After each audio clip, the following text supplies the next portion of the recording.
Baik, sebelum Ibu mulai menjelaskan mengenai materi hari ini, kita perlu membuat kesepakatan terlebih dahulu ya. Apa kesepakatannya? Jadi nanti ketika Ibu menjelaskan, kalian harus mendengarkan. Dan apabila Ibu bertanya, maka kalian harus menjawab ya. Nah, kalau kalian tidak menjawab dan ketika Ibu menjelaskan ternyata kalian sibuk sendiri, berbicara sendiri yang tidak ada hubungannya dengan pembelajaran hari ini, maka Ibu akan minta kalian untuk maju ke depan untuk menggantikan Ibu menjelaskan materi hari ini. Begitu ya? Sudah paham ya? Baik. Sekarang Ibu mau tanya. Akhir-akhir ini sering terjadi bencana alam. Apa saja? Ya, ada banjir, tanah longsor, dan apalagi kebakaran hutan ya. Nah, di mana yang saat ini sedang terjadi kebakaran hutan? Ya, di daerah Kalimantan dan Sumatera ya.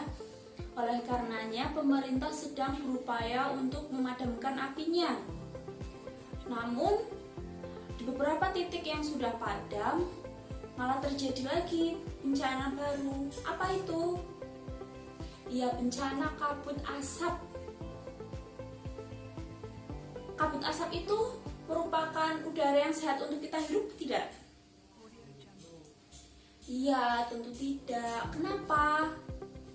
Karena kabut asap itu mengandung zat-zat yang berbahaya seperti ozon, sulfur dioksida, karbon dioksida, dan nitrogen dioksida. Gitu ya? Paham? Kabut asap ini dapat mengganggu kesehatan semua orang, baik yang sedang dalam kondisi sehat maupun yang sakit. Nah, namun pada orang yang memiliki riwayat penyakit pernapasan, anak-anak dan balita, kabut asap ini dapat mengancam jiwa. Lalu apa saja bahaya kabut asap bagi kesehatan kita?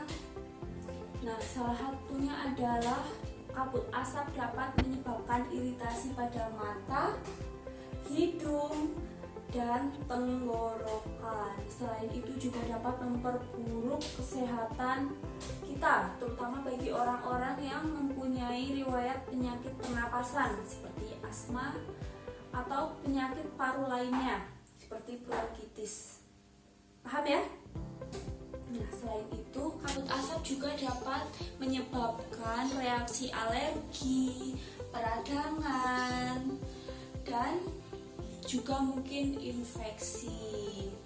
Nah, untuk itu kabut asap juga dapat menyebabkan seseorang mudah lelah, kinerja paru menjadi berkurang, mungkin juga dapat kesulitan bernafas.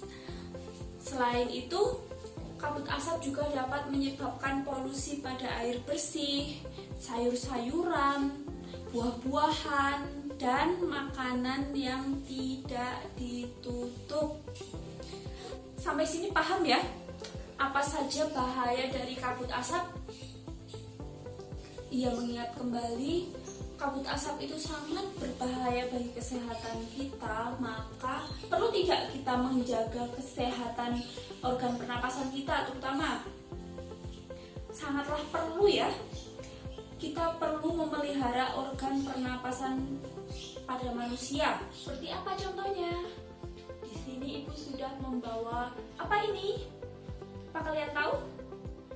Ya, di sini Ibu sudah membawa masker. Jadi, apa gunanya masker? Ya, masker itu berguna untuk menutup mulut dan hidung kita, terutama pada saat di luar ruangan atau di luar rumah ya.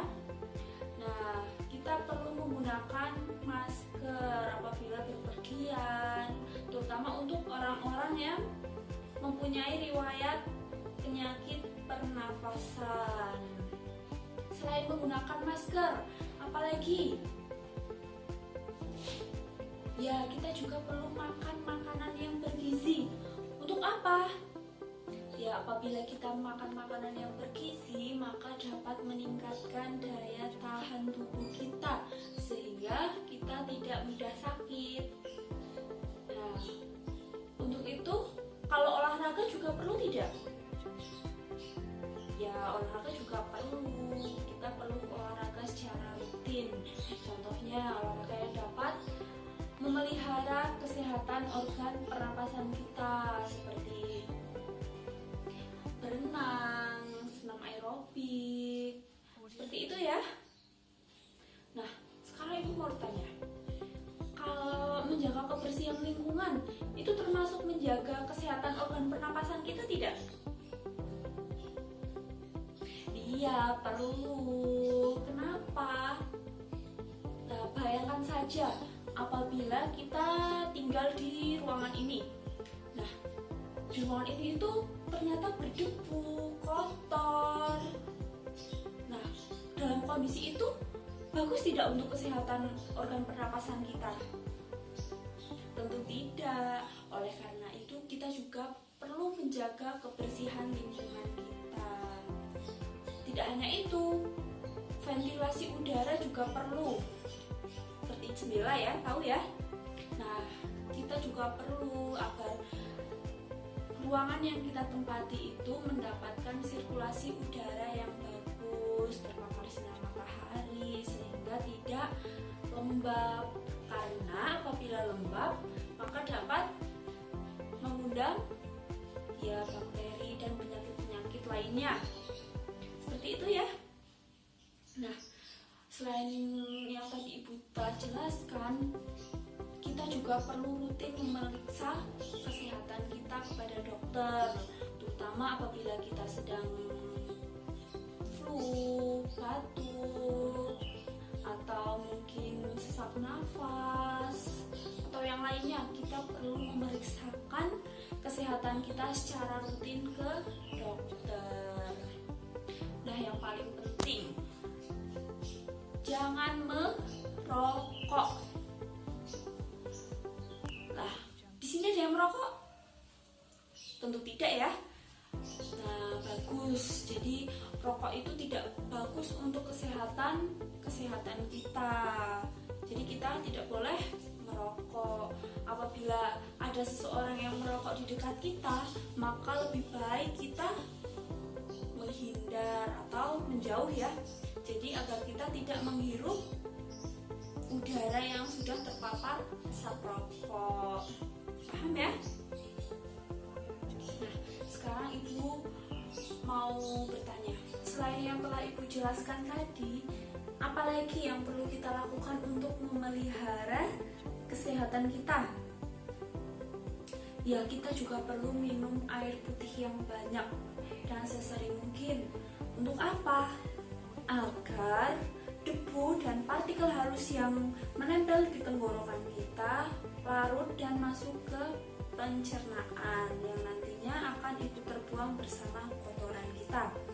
Nah, selain tadi, kita juga perlu mencuci buah-buahan dan sayuran sebelum kita masak ya. Nah, makanan dan minuman kita juga perlu dimasak dengan baik. Sampai sini paham ya?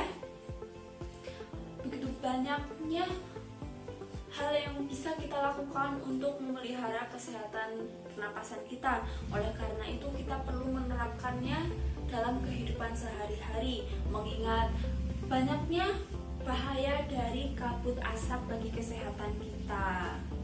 Paham ya? Nah, sekarang Ibu akan minta kalian untuk membuat sebuah kalimat pertanyaan. Di sini ada yang sudah tahu apa itu kalimat tanya? Kalimat tanya merupakan kalimat yang mengandung unsur sebuah pertanyaan. Nah, kalimat tanya ini mempunyai beberapa ciri-ciri. Ada yang sudah tahu? Ciri-cirinya yaitu menggunakan intonasi yang naik, diakhiri dengan tanda tanya, dan menggunakan kata tanya. Apa saja kata tanyanya? Bisa apa, siapa, bagaimana, mengapa, kemudian apa lagi, di mana. Nah, seperti itu ya. Nah, untuk hari ini Ibu akan minta kalian untuk membuat kalimat pertanyaan sekaligus jawabannya. Nah, pertanyaan dan jawabannya itu harus ada di bacaan mengenai bahaya kabut asap bagi kesehatan organ pernapasan manusia dan cara memelihara kesehatan manusia. Seperti itu ya. Nah, sekarang kalian buat kalimat pertanyaan sekaligus jawabannya menggunakan tadi apa? Iya, kalimat tanya ya. Seperti yang sudah Ibu jelaskan tadi. Sampai sini paham ya? Membuat kalimat pertanyaan itu seperti apa dan ciri-cirinya itu seperti apa? Sudah paham ya? Baik.